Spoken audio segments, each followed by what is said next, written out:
So we've been looking at the protocol for the trials of hepatitis reduced factor VIII. And you'll recall there was a reference there to an earlier Oxford study.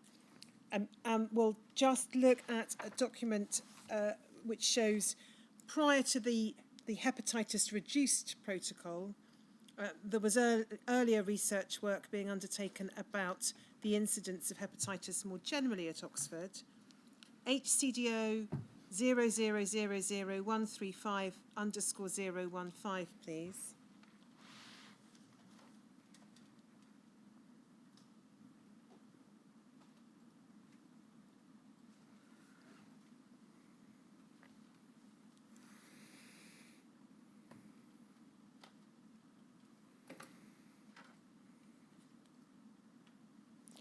This is a document dated the 23rd of September 1982, so it's a few months prior to the document we were just looking at. It's entitled A Prospective Study of the Incidence of Acute and Chronic Hepatitis in Hemophiliacs as a Result of First Exposure to Factor VIII and 9 Concentrate or Cryoprecipitate. And we can see it just gives a little further information about research studies at Oxford. The hepatitis surveillance programme at Oxford has shown that the group of haemophiliacs with the highest incidence of acute hepatitis are those patients exposed to freeze-dried concentrate for the first time. Most of these are patients with mild coagulation defects who require few transfusions, usually of cryoprecipitate only, since the risk of chronic hepatitis following an acute attack of non-A, non-B hepatitis after a transfusion of factor VIII concentrate is between 20 and 40%. It is important that an accurate estimate should be made of the incidence of transfusion hepatitis in this group. And then reference to the study involving 9 patients, a preliminary study carried out at the Oxford Haemophilia Centre showed that 9 out of 9 patients treated with factor VIII or 9 concentrate for the first time contracted non-A, non-B hepatitis.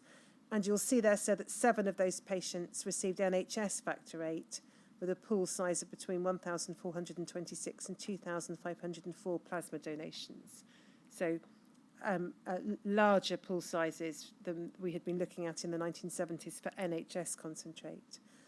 And then Dr. Krask proposes to extend these observations by undertaking similar studies in other haemophilia centres to compare the incidence of acute hepatitis after first exposure to factor VIII and 9 concentrate of different brands, and to obtain accurate information about the risk of chronic sequelae.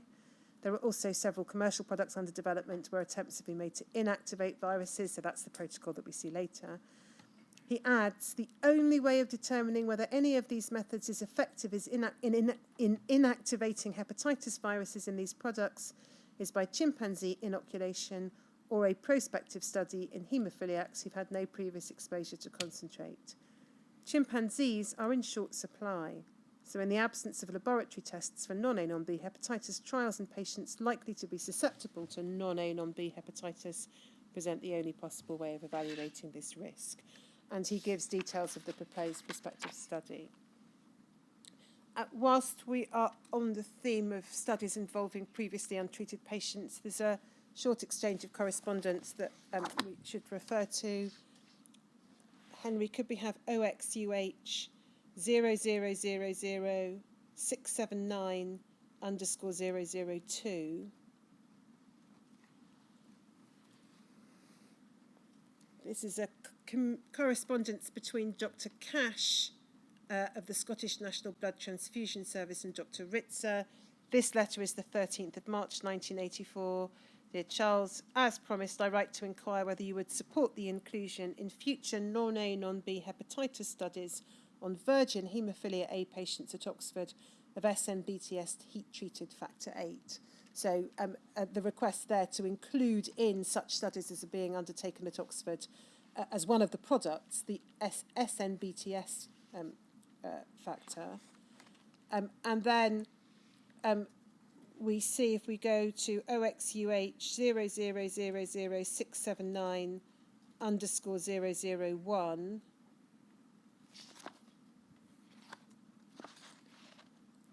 Dr. Ritzer's reply, as I said to you in York last week, we here in Oxford would be prepared to include the use of SNBTS heat-treated factor VIII in our studies on non-A, non-B hepatitis in previously untransfused patients, and there are further communications in which he shares a protocol and so on. And then we see at OXUH 00000676_001.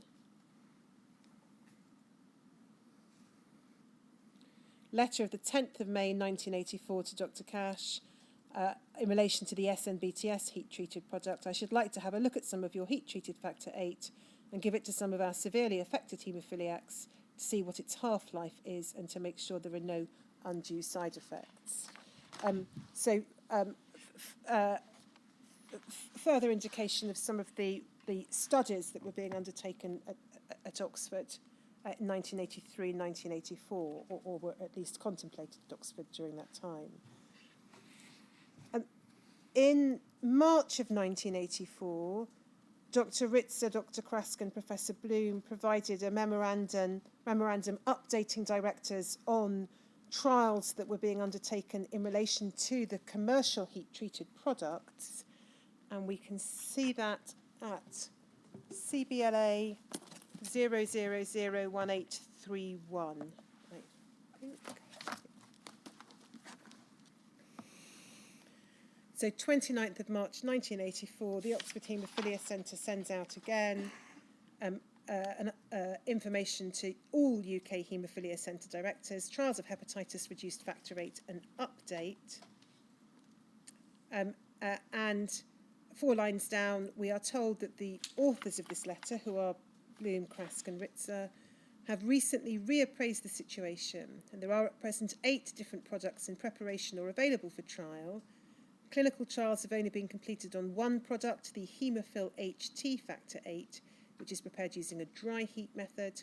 The results indicated that there was still a 63% attack rate of non-A, non-B hepatitis on first exposure to this product in patients who've not received factor 8 concentrate previously. These trials are difficult to evaluate as for ethical reasons no control group was used. And then we're told what products are currently available. Heated products from Armour, Cutter, Travanol and Alpha. The 3 former are dry heat preparations, the latter is wet heat. NHS factor 8 prepared from a specially selected donor panel monitored for abnormal LFTs, hepatitis, etc. Heated NHS factor 8. One brand is manufactured at the PFC in Edinburgh and will be shortly available, and that's no doubt a reference to the exchange of correspondence we've just looked at. The second, manufactured at Elstree, should be available later this year. And then fourth, a heated preparation manufactured by Beringberg in Germany, and details are given in relation to that.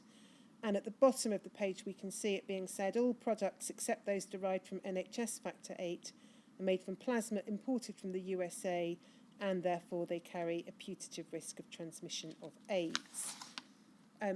And then they say it's evident that 8 products will surely be available on the market, and unless they are coordinated, there will not be enough patients available to evaluate each product carefully.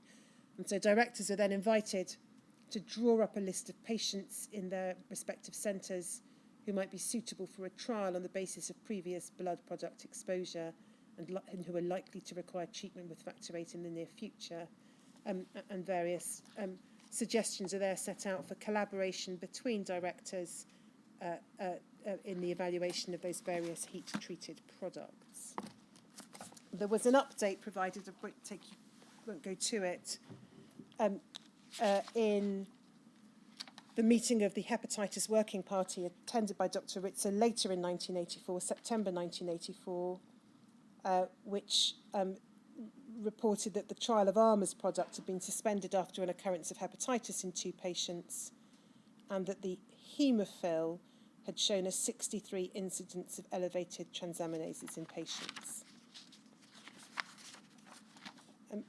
We reach late 1984, and as already indicated, that key meeting in December 1984 at Elstree, when the decision is made to by directors to recommend the use of heat-treated products now on a much wider scale than hitherto. In terms of what then happened in Oxford as to the availability and use of heat-treated products, we can pick that up in a letter from Dr. Ritzer to the District Treasurer of the Oxfordshire Health Authority. It's OXUH 0003761_020.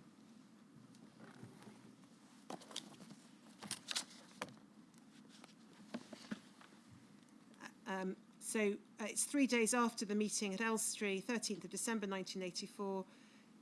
Dear Mr. Jones, a meeting of the UK Haemophilia Reference Centre Directors was held on the 10th of December 84 at Elstree to discuss the current problems of AIDS and its impact on blood transfusion practice and haemophilia care. First, who else was there?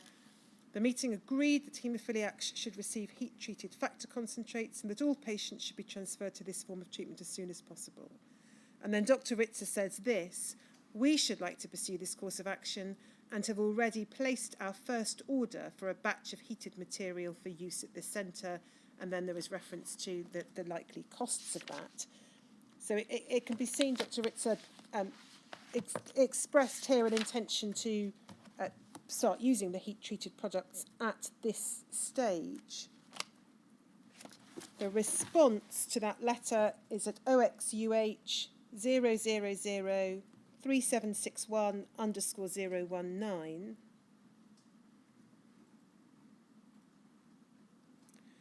And the District Treasurer's response is there's no budget provision to pay for the heat-treated material for use locally, and Dr. Ritzer was asked not to incur any further expenditure until the question of funding had been clarified. That appears to have caused some considerable concern within the Health Authority, and at OXUH 0003761_018, we can see a memo dated the 28th of December 1984 from someone at the Churchill Hospital to the District Treasurer. I know Dr. Ritzer has spoken to you about this, but I feel I must reiterate the enormous and wide-ranging difficulties your embargo will place on the haemophilia service. The small stock of heat-treated factor VIII obtained so far will only last about another 4 to 6 weeks. And then he goes on to say, if we are unable to obtain heat-treated factor VIII commercially, we run the risk of having to use an inferior material from abroad. As other countries move to heat-treated factor VIII, they will offload supplies of dubious quality onto the UK market. In fact, I understand untreated factor VIII may be withdrawn from the market in a month or two. We can be more confident about the quality of the NHS supply, which will be heat-treated from April 1985 anyway. If we cannot continue to use heat-treated supplies, we shall also find that staff and patient morale will drop and pressure will mount from the patients, the general public and the press. To a certain extent, we can cope with that if absolutely necessary, but in purely financial terms, we could be faced with greater costs through litigation if a preventable untoward incident occurs. And then the author urges the District Treasurer to bring the greatest possible pressure to bear on your Treasurer colleagues elsewhere so that the Haemophilia Department can buy the most appropriate supplies. And the letter concludes, I would be grateful if you could see your way to lifting immediately the embargo on the purchase of heat-treated factor VIII. It's not clear precisely when that embargo was lifted, but it does become apparent in the early part of 1985 that heat-treated products were introduced at Oxford. Precisely when, we don't know. There is, for example, a letter at OXUH 0000422_003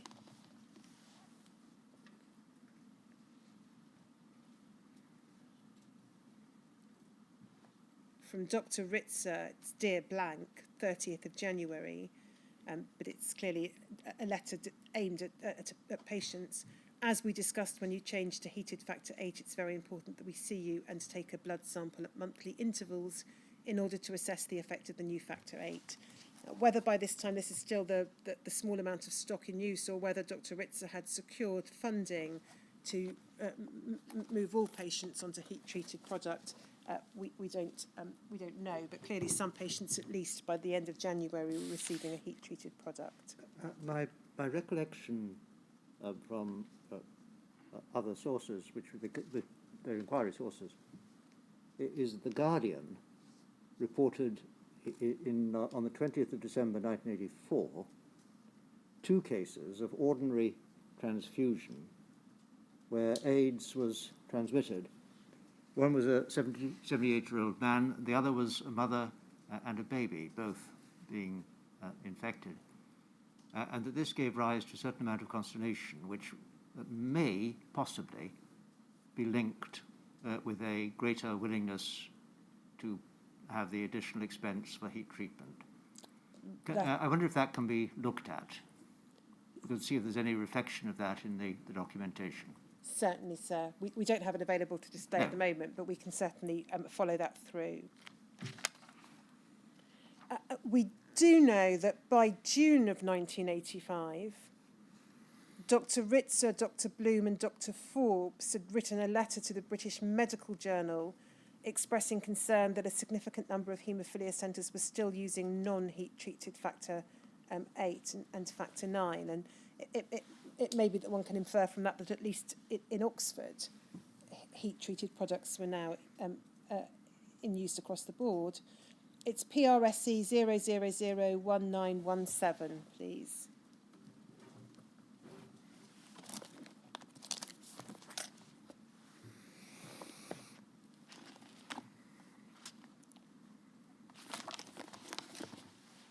It's not the easiest document to read. If we zoom into a little closer, please, Henry, and go down towards the text of the letter. Thank you. So we can see it's authored by Bloom, Forbes and Ritzer. We're writing on behalf of the directors of the UK Haemophilia Reference Centres to express our concern about the safety of blood and unheated products. AIDS is now the most important complication of treatment for haemophilia. By the end of April 1985, over 60 American and 20 European haemophiliacs with this disorder had been reported. About half of those had died. In haemophiliacs, the prevalence of antibody to the causative agent HTLV3 in the UK has been rising since 1980, mainly due to the use of unheated concentrator factor 8 imported from America. However, seroconversion is also appearing in patients with haemophilia A treated only with factor 8 concentrates derived from UK plasma, and also in patients with haemophilia B treated only with locally produced factor 9 concentrate. And then reference is made to the heat-treated. And then if we could just go back to the whole letter, please, Henry. Next paragraph says, to assess the impact of these recommendations on treatment for haemophilia, the directors of the 109 haemophilia centres were circulated in May 1985 with a short questionnaire. 83 replies were received. Many centres were using cryoprecipitate, and a substantial number were still using unheated UK factor 8 concentrate, but this may have represented clearing of existing stock. Only a few centres were using heat-treated factor 9 concentrate, presumably because this must be purchased from commercial sources, whereas the unheated material is supplied free from the UK manufacturers. And then they go on to say below, the figures have some disturbing implications. Without doubt, the prevalence of HTLV3 infection in the homosexual population and other potential blood donors is increasing.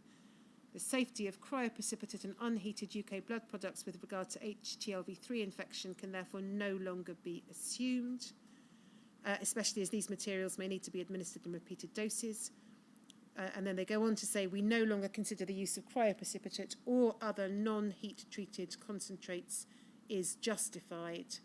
And they make that point both in relation to patients with haemophilia and those who may be at risk from ordinary blood transfusion. And then they go on to talk about the need to introduce screening for blood donations.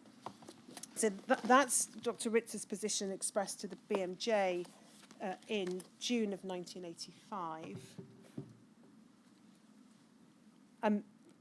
If we go to OXUH 0003771_003, please, Henry.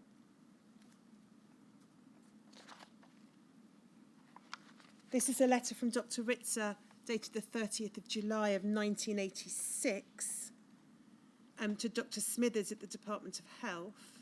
Sorry, can I have the whole letter? Thank you.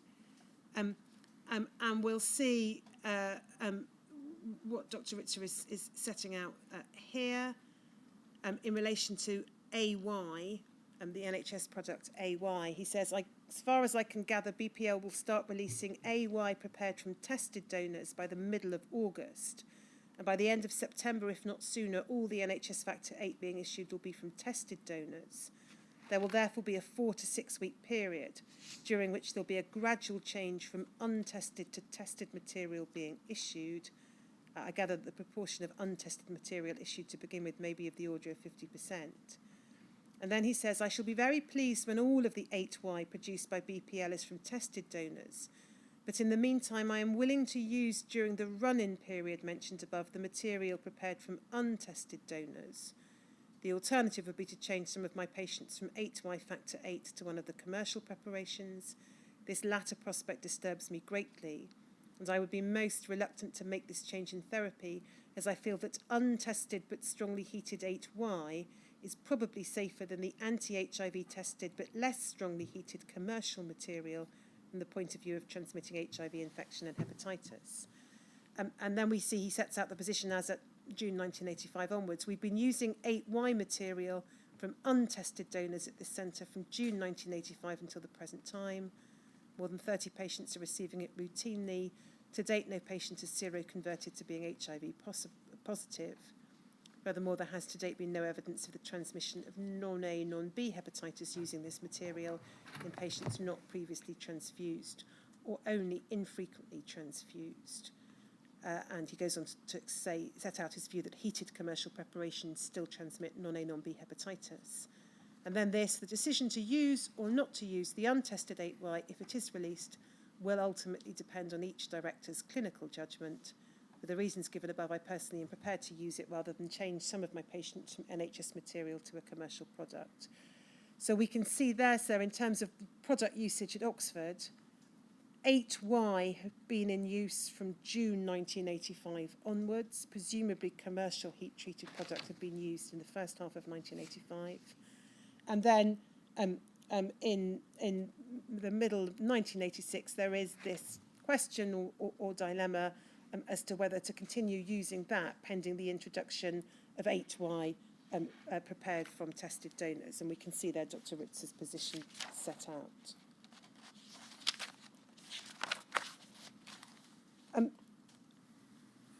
During this period from 1985 to 1988, Oxford was collecting data on HTLV3 testing from other haemophilia centres and analysing that data. If we go, please, Henry 2, PRSE 0000476.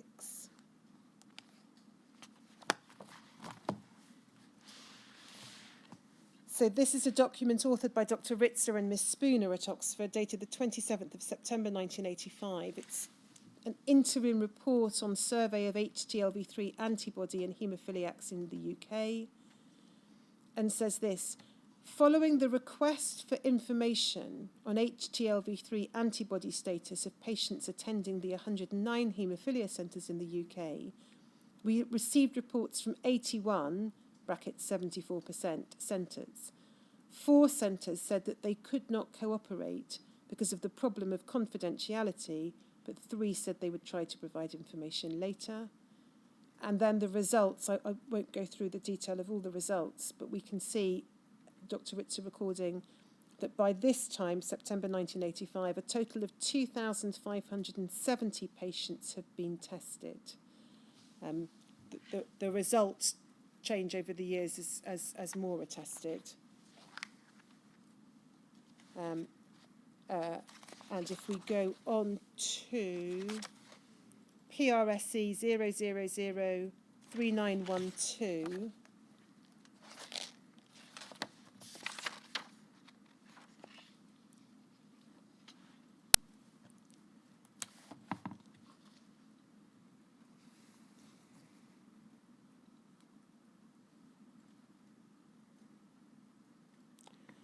this is a report the following year from Dr. Ritzer and Miss Spooner at Oxford. It's dated the 3rd of October 1986, and it's effectively a follow-up. provisional report on 1986 survey of anti-HIV and haemophiliacs in UK. Each of the 109 haemophilia centres in the UK was sent a printout in May 1986, sent, I think, inferentially by Oxford, showing the names of patients who had been treated at that centre in the period 1980 to 1985. The director was asked to denote on the printout those patients who had been tested for anti-HIV, the most recent test result and the date of the test. Directors were asked to return the information by the 9th of July. The procedure was the same as that used in the 1985 survey, which we just looked at. And then the results. To date, reports have been received from 84 centres. As in the 1985 survey, several centres have not sent information because of their concern about confidentiality. 13 centres which contributed data in 1985 did not do so in 1986, and 14 which had contributed in 1985 which had not contributed in 1985 did so in 1986. And so the point is made is that there can't be a precise comparison between the results. But you'll see there's the procedure that was being undertaken. Oxford sent out the names of patients it had on its register, and directors were asked to submit named patient details of HIV results to Oxford. We see a small number of centres declining to do so on confidentiality grounds. Whether patients were ever told, either by Oxford or by their own centres, that information about their HIV status was being submitted with their names to Oxford is obviously a matter you may wish to consider further. And then this process is repeated in 1987, OXUH 0001219 _007. This is report on the 1987 survey of anti-HIV and haemophiliacs in the UK. And we're told, again, it's authored by Dr. Ritzer and Ms. Spooner. The date of this is the 29th of January 1988. As in the previous two surveys, each of the 109 haemophilia centres in the UK was sent a printout in 1987 showing the names of patients who'd been treated at that centre in the period 1980 to 86. The director was asked to denote on the printout those patients who had been tested for anti-HIV, the most recent test result and the date of the test. In addition, so this is the new information in the 1987 survey, the directors were invited to provide information on the sexual partners of their haemophiliac patients. We asked, 1, if the sexual partners had been tested for anti-HIV, 2, what result had been obtained, 3, the date of the last test, and 4, if the test was positive, what was the date of the first positive test and the date of the last negative test. Now, it's then said that if the directors wished, the information could be sent to Oxford in an anonymous form by omitting the names of the patients and leaving behind the diagnosis/registration number. Pausing there, it seemed to be the case nonetheless, though, that although the document sent by the directors might not include a name, the analysis by Oxford would enable them to match names to patients because they have the relevant registration numbers. It said all information was handled in Oxford in strict confidence and no named patient data was entered into the computer. The results, to date, reports have been received from 100 centres. As in the 1985 and 86 surveys, several centres have not sent information because of their concern about confidentiality. And if we go over the page, we can see the results reported in relation to sexual partners. So this information was sent by individual centres to Oxford. Information about anti-HIV status was obtained from female sexual partners of 333 haemophiliacs who were antibody positive. Pausing there again, so whether the partners were informed that this information was being transmitted to Oxford is no doubt a matter you will wish to consider. 339 women were tested, and of these 18, 5.3% were found to be positive. Reports were also received from 78 partners of 78 haemophiliacs who were antibody negative. All of these women were negative. In the case of Christmas disease, 7 partners of 6 antibody positive men were tested and 1 was found to be positive. 15 partners of 15 antibody negative men were all found to be negative. Someone has handwritten on this at the bottom, to date, 81 AIDS, 53 deaths. And then if we go, Henry, please, to OXUH 000 2251 underscore 014, we can see this is a draft dated the 21st of October 1988 of what appears to be a report for publication. It's authored by a number of individuals at the Imperial Cancer Research Fund, Cancer Epidemiology and Clinical Trials Unit of the University of Oxford, and at the Oxford Haemophilia Centre, and its authors include Dr. Ritzer and Ms. Spooner. The title is Seropositivity for HIV and Incidence of AIDS and AIDS-related complex in UK Hemophiliacs, report on behalf of the Directors of Haemophilia Centres in the UK. And if we go to the second page, we can see some figures. Out of the 3,545 haemophiliacs in the UK who had received blood products in the period 1980 to 87 and who had been tested for HIV antibody, 1,179 patients with haemophilia A and 27 patients with haemophilia B were seropositive. No seroconversions are known to have taken place after November 1986. And then there is discussion about the rate of progression to AIDS. Turning then to arrangements within Oxford Regional Health Authority on matters relating to patients infected with HIV. Could we have OXUH 000 2260 underscore 076, please, Henry? We'll see this is the Oxford Regional Health Authority minutes of a meeting of the AIDS Clinical Working Group held on the 27th of January 1988. And the list of attendees includes Dr. Ritzer. It's a broader working group looking at the position of patients infected with AIDS across the Oxfordshire area, including, but not limited to, those infected through blood products. If we turn to page 3, we can see under the heading Testing for HIV/AIDS, there is a discussion at this January 1988 meeting about the issue of consent, and there's reference to a draft Oxford BTS, Blood Transfusion Service Screening Policy for Antibody to HIV. It said that the paper had been considered by the AIDS Policy Advisory Group, who had expressed sympathy with the dilemma posed for the BTS, but had felt strongly that no sample should be tested for HIV without confirmation that informed consent had been obtained. So the issue here was about testing of samples, presumably of donors.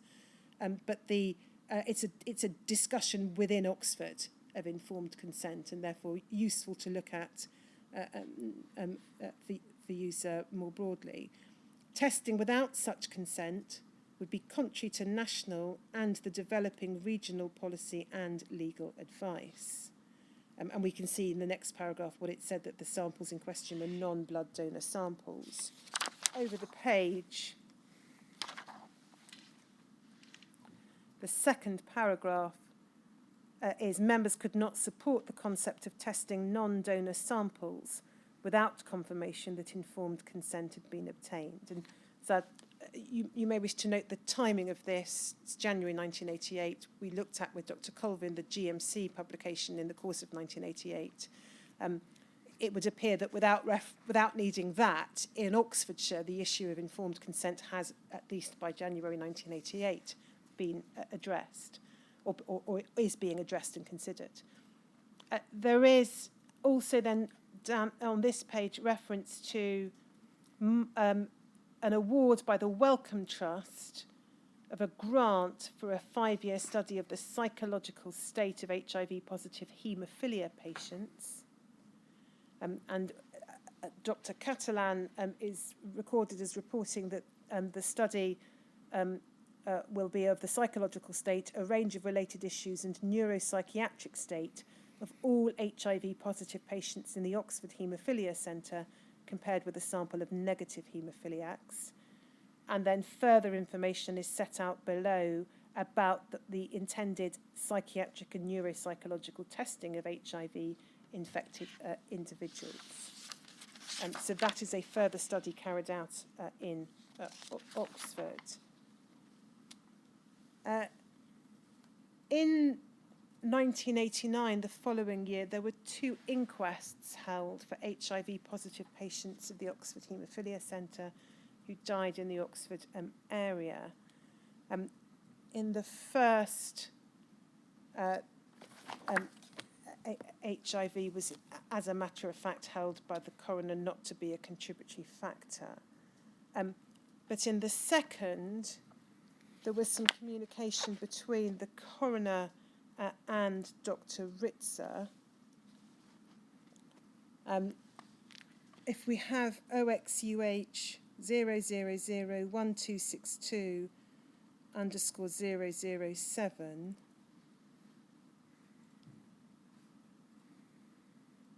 so this is a letter dated the 17th of April 1989 from the Oxford coroner to Dr. Ritzer, and it considers the issue of the death certificates and coronial investigation. It's apparent from the opening of the letter that there's been a telephone discussion between Dr. Ritzer and the coroner, and then the coroner says this: I did write to the Secretary of the Coroner's Society, and he confirms my own view that there's no easy answer to the problem. I understand that the Registrar General has issued general instructions to registrars of death that if the infection appears on the doctor's certificate, they should not inquire how it was caught. For this, amongst other reasons, only a very small number of cases are likely to be reported to me at all, and cases that are reported to me will normally be where the HIV status of the deceased has nothing to do with the cause of death, e.g. a road accident or even a suicide. The above does not, however, help in cases such as the cases of the individuals there. Reference is made to the 1988 Coroners Act, and then the coroner says this in terms of the obligation to investigate a potential unnatural death. Unnatural is not capable of exact definition, but certainly if a person is infected, e.g. as a result of voluntary sexual activities, I would not regard it as unnatural. However, it is difficult to regard a transfusion as a natural process. And if, as in these cases, I'm told that a person was infected with HIV as a result of a transfusion with a contaminated product and dies as a result of the infection, I think I'm bound to fulfil my statutory function. And then he goes on to say, I am, of course, very well aware of the distress that these cases can cause relatives, particularly of publicity results, and will always do my best to minimise such consequences. If we go over the page,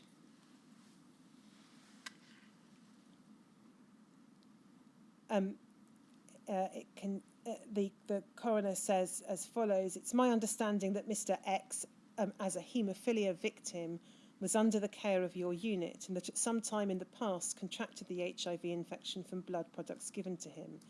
If this is the case, then a statement from you on the lines of the one you gave in another case is probably all that's required, and unless you actually wish to attend, could probably be accepted in documentary form. If in your statement you're able to confirm with reasonable certainty the source of the information, and assuming I have no other information to the contrary, I would not feel bound to inquire into other possible sources of infection. And then he says, I do not wish to put words into your mouth, but if it is the case, I would certainly have no objection to your saying that although contamination was a problem in the past, advances in knowledge and testing procedures have eliminated it. So you will see there the coroner's view in Oxford, that where there had been a death from HIV, where the individual was a patient with a bleeding disorder and that was how the person had been infected, there would need to be a coronial investigation, albeit that the extent of the investigation appears to have been relatively limited. You'll see the invitation that the coroner issued to Dr. Ritzer to say the problem's now eliminated. Dr. Ritzer's report in the second case, I won't put it up on screen because although names have been redacted, it is possible that the someone will be able to work out who it's referring to and may not be aware of the material being used publicly today. So Dr. Ritzer did provide a report about the care of the individual who had died and in respect of whom the coroner was holding an inquest. And it was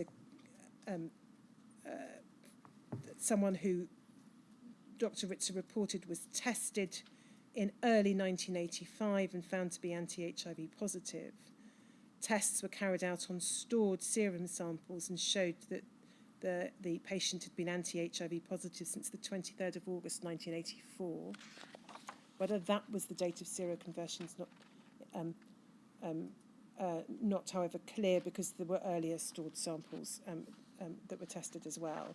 Dr. Ritzer did not take up the invitation to say that there is no future prospect of contamination in that report.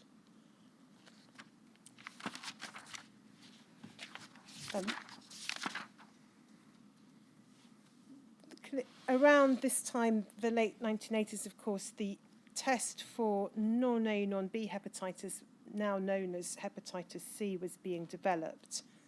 And if we please have OXUH 0000725_005,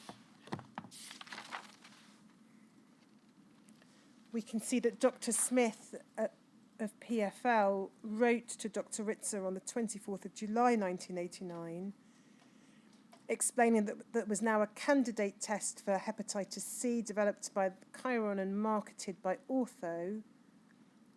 He asks if Dr. Ritzer had already supplied samples for this test to Dr. Mortimer at PHLS, and if so, to know the result, and a summary of the products used by the patient since entering our study. So again, there is reference there to an ongoing study.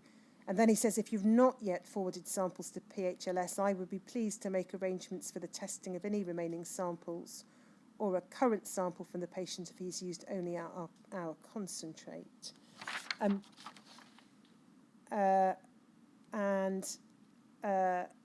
the page,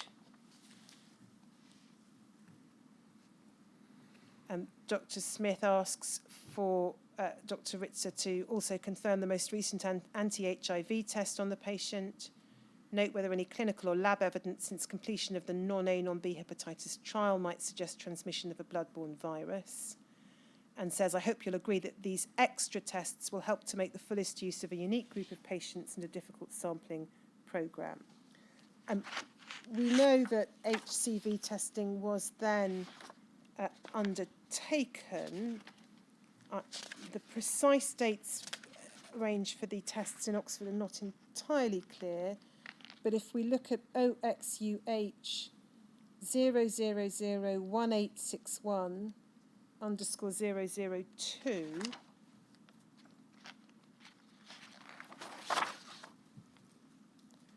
we can see that Dr. Ritzer on the 17th of July 1991 wrote to Dr. Cash, now Professor Cash, with results of the HCV testing that had been undertaken in Oxford. I've just looked through the results of our HCV testing in our patients with Hemophilia A, Hemophilia B and von Willebrand's disease. And without analysing the figures in any great detail, it looks as if 63% of 379 patients with Hemophilia A, 57% of 61 patients with Hemophilia B, and 20% of 39 patients with von Willebrand's disease are anti-HCV positive. I should stress that those are Oxford Haemophilia Centre data, not UK data. So those are the figures provided as at July of 1991. A little before that, we have a summary of figures for HIV test results in Oxford. That is at OXUH 0001299_005.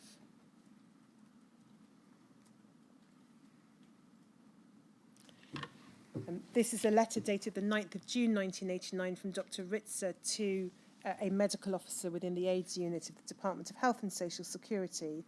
And he says this: the situation at the Oxford Haemophilia Centre is as follows. So this is in relation to HIV. We have at present 135 HIV antibody positive hemophiliacs. A total of 14 of those have developed AIDS, of whom 7 have died.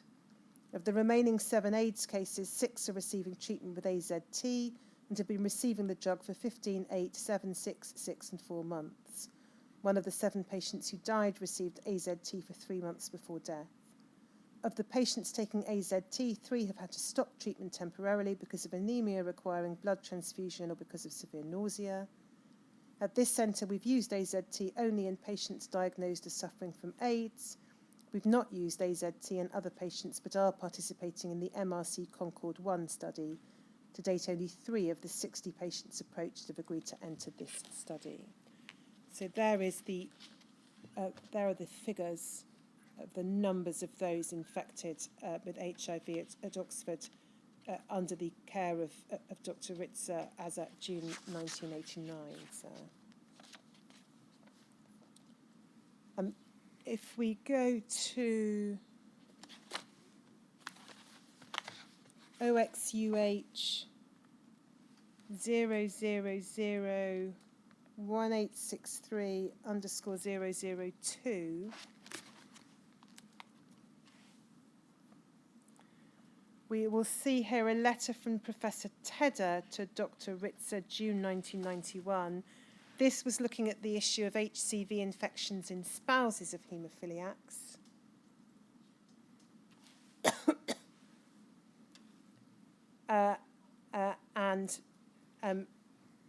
You'll see the issue raised by Professor Tedder. I'm faced with increasing problems over counselling patients found to be infected with HCV who wish to know of the risk of transmitting this to their spouses. And he goes on to say, it concerns me that we do not know what the transmission rate is. Dr. Ritzer's response is at OXUH 0001863_001.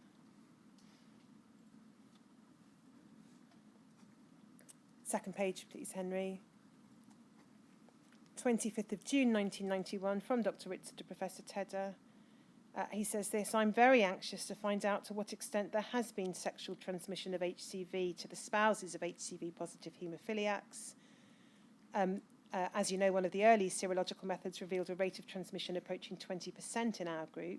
Given the uncertainties of methods, I have found it extremely difficult to know what to say to the couples. They are aware of the tests that are becoming available and may wish to know what a positive result means. I'm very keen, therefore, to pursue the problem as quickly as possible and welcome your offer of help. So you will see there, sir, the issue in mid-1991 as to what to know and therefore what to say to patients about the risks of sexual transmission.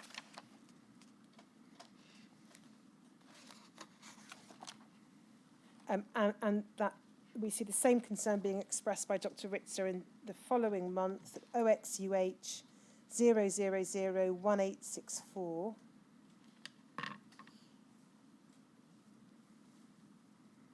Go to the second page. This is a letter from Dr. Ritzer dated the 11th of July 91 to a virologist at the John Radcliffe Hospital.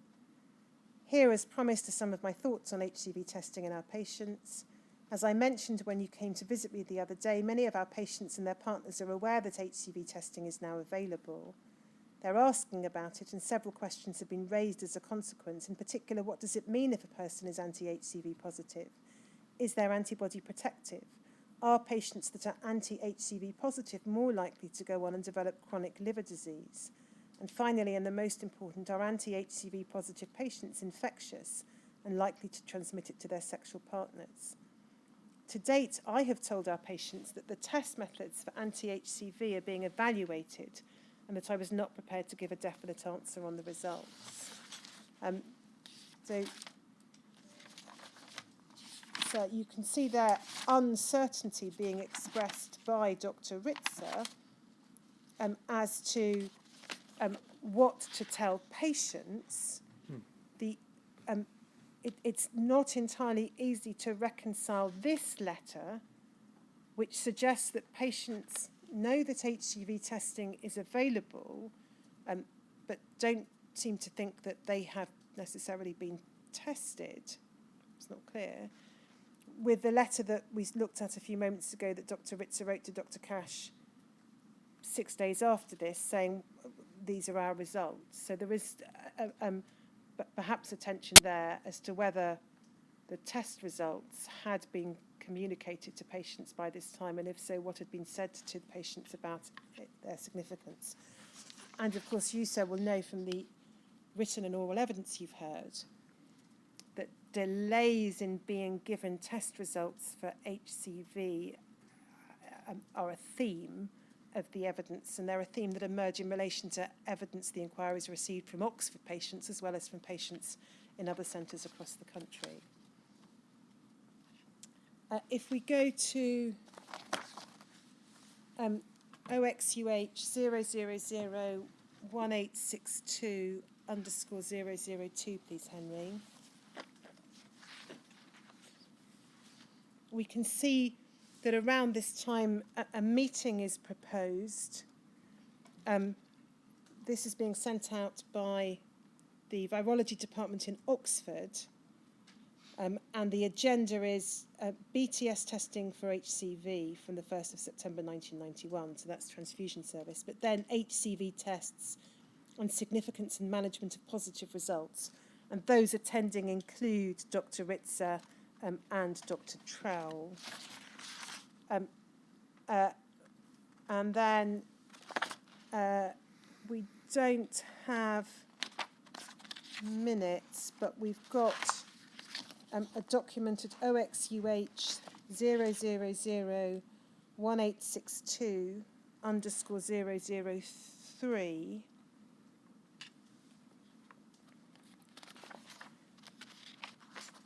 We have a document which is dated July 1991, produced by the Oxford Regional Blood Transfusion Centre, and this is recommendations and information for donors/patients found HCV antibody positive.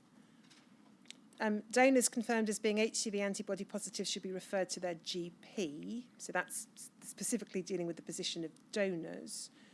And then various matters are set out as to what information should then be given to the patient/donor.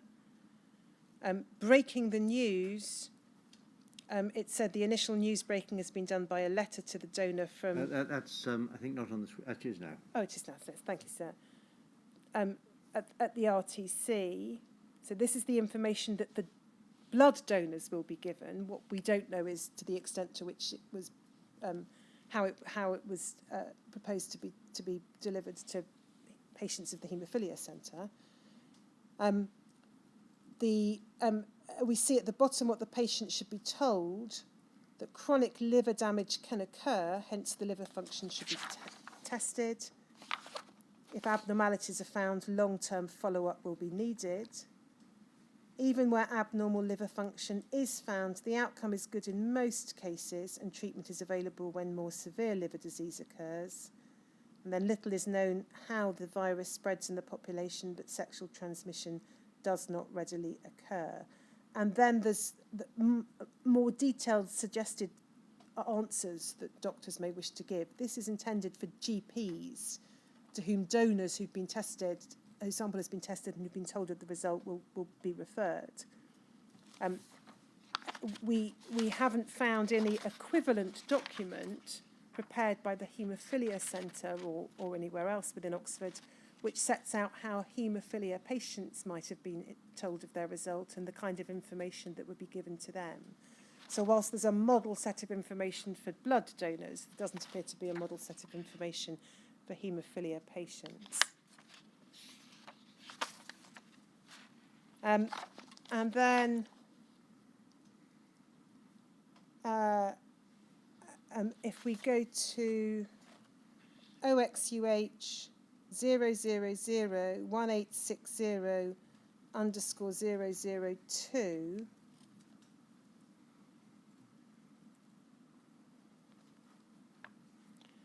we can see from this letter, which is from the virology lab at the John Radcliffe Hospital in Oxford to Dr. Ritzer, 23rd of August 1990. That's almost certainly a mistake in 1991. I can explain why in a moment if need be. This is a letter which shows that the virology lab has been doing hepatitis C testing on the wives of haemophilia patients. We've tested the following of your list and noted their results. You'll see that they are at considerable variation with previous ones. The previous ones are very unreliable, as I've made clear to you on previous occasions. We did not test all the sera you noted as not all are available. Also, one wife has been added. And then we can see from the results that there's one result identified as positive. On this page, the remainder are negative. If we go to the next page,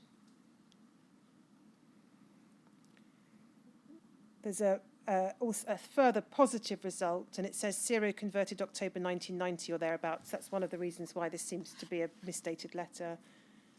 I trust you find these results interesting. We will proceed to test with PCR the patients. The positives, I think. The positives, sorry. And then there is a follow-up letter at OXUH 0001860_001. Next page. So this is a letter from Dr. Ritzer to the virology lab dated the 3rd of September 91. It thanks him for the letter of the 23rd of August 1991, so it seems fairly clear that the previous letter was misdated. Thank you for your letter of the 23rd of August 1991 with the enclosed results of the anti-HCV on some of the wives of our Hemophiliacs. I found the results most interesting, especially the results of our patient Mrs. X samples. As you may remember, she recently was found to be anti-HIV positive. I think, as you suggested, it would be useful to do some of those previously found negative just in case some are in fact positive. I've asked Mary Fletcher, that's the clinical nurse specialist, to look through our data to see what information we have on liver function tests on these women. That's the position in relation to Hcv testing as at 1991 in Oxford. And I then just draw your attention, sir, to a document about records, if I can find the right reference. So this is moving on to a separate topic about medical records. OXUH 0001158, I think.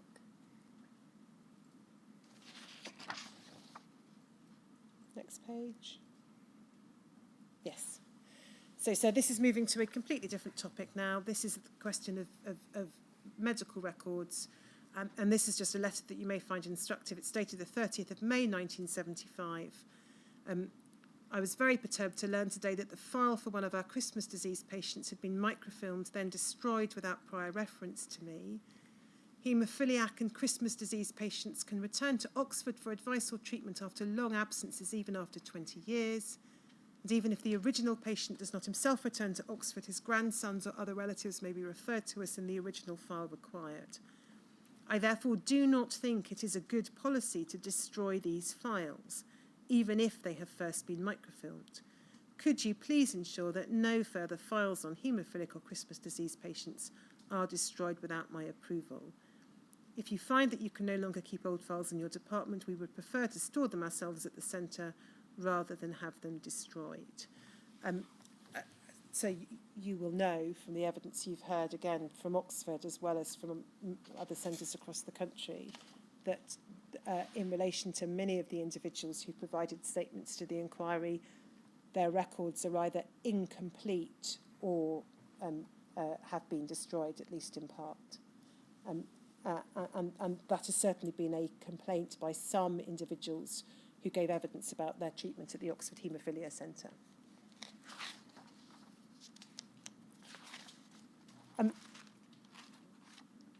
So before I talk a little about research and then move to consider Dr. Ritzer's litigation report, there are just a couple of documents that are relevant to the issue of stigma.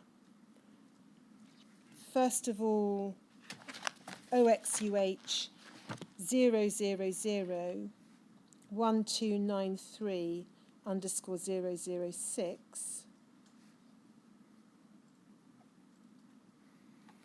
So this is a letter dated the 13th of September 1990 from the Nuffield Orthopaedic Centre of the Oxfordshire Health Authority. It's copied to Dr. Ritzer at the Hemophilia Centre. This morning I've had a visit from Mr. Inman and Mr. Juniper, which stems from a letter received by the Dental Department. I've not seen a copy of this letter. I'm sure that one will be forthcoming soon. However, it is Dr. Johnson's opinion that work in the dental department on patients with HIV/hepatitis B cannot be justified in the future on grounds of safety. This all has to do with the AIDS money, which is made available from region to district, which has only been partially invested in the current year by the district in HIV-related problems. And then there's a reference to a bid for money being turned down. I have had no alternative other than to agree with the dental department and Dr. Johnson, and they have been informed that work on patients affected by HIV or hepatitis B will be discontinued as from 1st of October. This is a matter of strategic importance to this hospital, as we've always provided a comprehensive service, particularly for the Hemophiliacs. And then there's a discussion of what other arrangements will have to be made. So you'll see there's a lack of willingness to continue to provide dental treatment to patients with HIV or hepatitis B. And then if we turn to OXUH 0001374,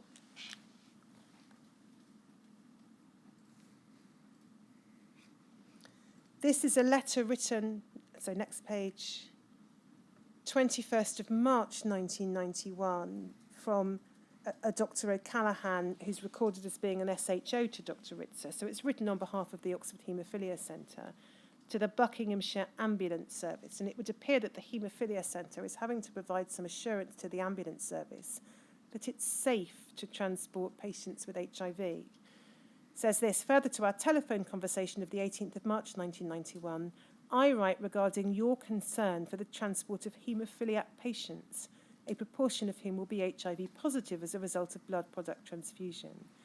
There is no evidence that normal social contact with persons infected with the HIV virus poses any risk of infection.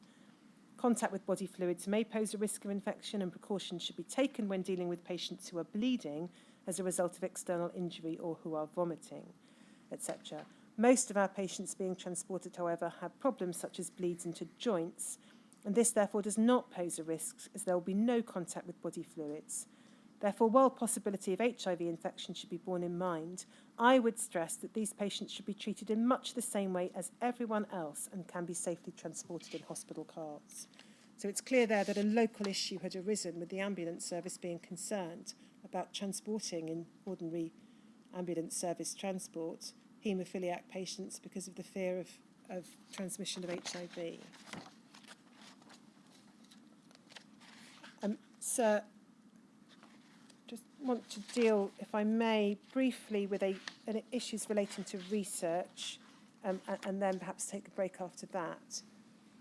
We know that Oxford was a hub for haemophilia research, as we've seen some of the research products that were undertaken over the years.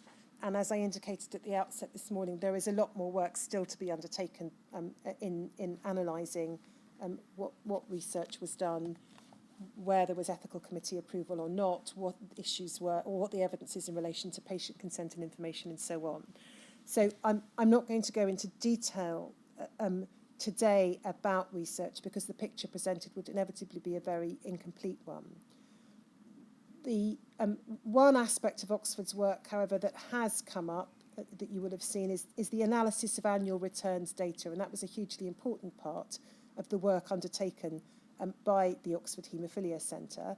It received and analysed data returns from other haemophilia centres on an annual basis from the late 1960s onwards, and the information on those returns was then used by Oxford its working party, Oxford itself, the UK HCDO and its working parties, to study a variety of issues.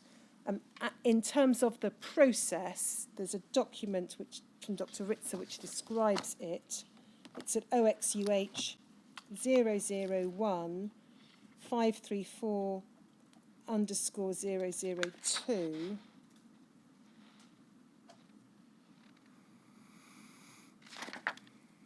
This is dated the 13th of April 1982. So this is, sorry, Henry, OXUH 000 1534 _002.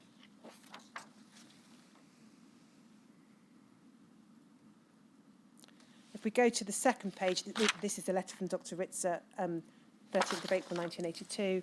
In the final main paragraph, we can see a description of the work done at Oxford for UK Haemophilia Centre directors. It said it includes the patient's name, date of birth, centre at which he is registered, whether or not he has antibodies to factor VIII, whether or not he is on home treatment, and also amount of factor VIII or IX used. All of this kind of information is collected once a year from the centres around the UK and analysed and then included in an annual report sent out to the centres. So there's a brief overview of the annual returns work.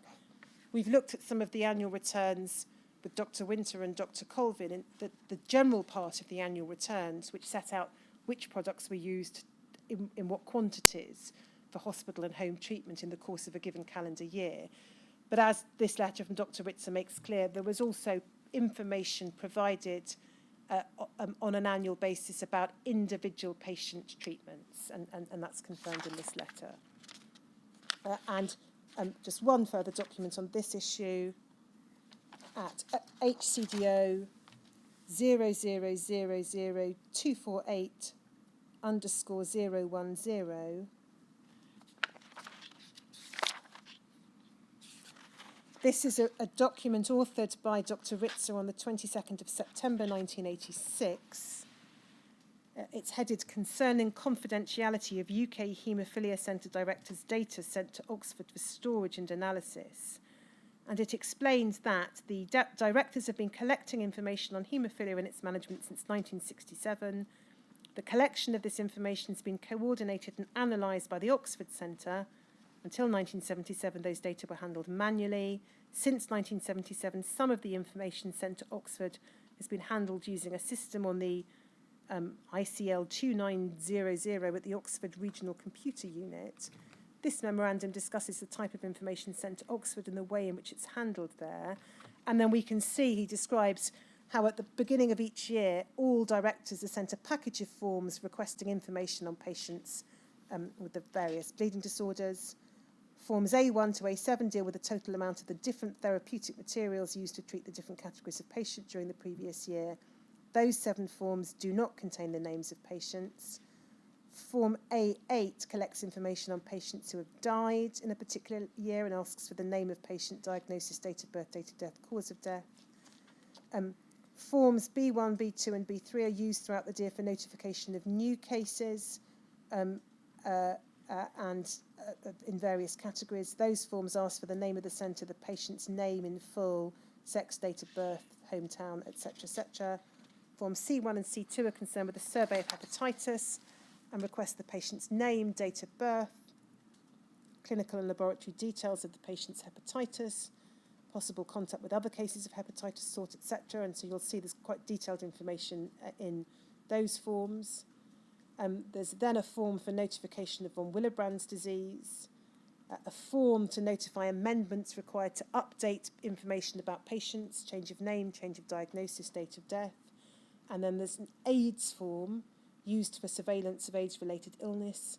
This form asks for the patient's name or code number, date of birth and national file number. Detailed questions are asked about the patient's anti-HIV status, clinical symptoms, laboratory result. Just pausing there for a moment. You didn't read out, but it might be important. Form AIDS/3 is marked confidential. So, yes. Is that the only form in respect of which this document says the words confidential is to be the marking? Yes, I think so. We've seen other forms in which certainly patient names are given and there's no suggestion it's marked confidential. It is, I think, the particular stigma associated with AIDS which has led to that form being marked as confidential. So all the other information is not marked confidential? That is an inference that you may wish to draw from this. Well, so it's a yes. fact. It's not marked confidential. Whether it was confidential is Yes. the question of inference, I think. And then we can see it records information about sexual preferences, parental drug abuse and possible contact with suspected AIDS patients is inquired about. Information on household contacts of the patient is also sought. And then reference to the surveys that I showed you earlier. And then towards the bottom of the page, other forms are sent to directors when necessary to request information. Pausing there, whether patients were aware that data of this kind was being sent to Oxford by their haemophilia centre directors is clearly a matter that you will wish to consider further. If we go to the next page, we see under the heading Handling of Data at Oxford, all of the raw information sent to the centre is handled at the centre by Miss Spooner. Some of the information is handled by Mrs. Patricia Wallace, a long-standing member of staff and former personal secretary to Dr. Ritzer. The work is carried out in an office dedicated to this statistical work. The office can be locked and contains lockable cupboards, which are used for particularly sensitive data. Keying in of the data into the computer is carried out at the computer centre by the computer centre key-to-disk staff from data transmission sheets filled in by Miss Spooner and Mrs. Wallace. Patient data are not sent by telephone from the centre to the computer centre. It should be noted that information in Form AIDS/3 is not put into the computer, but is kept in a locked cupboard in the dedicated room mentioned above. In Oxford, Form AIDS3 is seen only by Dr. Ritzer and Miss Spooner. The information is sent in confidence to Dr. John Crask in Manchester for analysis. In Manchester, the information is kept in a locked cupboard and is not placed on a computer. And then there is further information over the page about how the information can be disseminated in the form of statistical reports. At the top of the page tells us that the information on named patients held on the computer can be retrieved only by Miss Spooner. It said it would require a lot of expertise and time to break the codes and passwords. And then a few lines further down, information on a named patient is sent only to the director looking after the patient. And then there's information about returns and consideration of the Data Protection Act.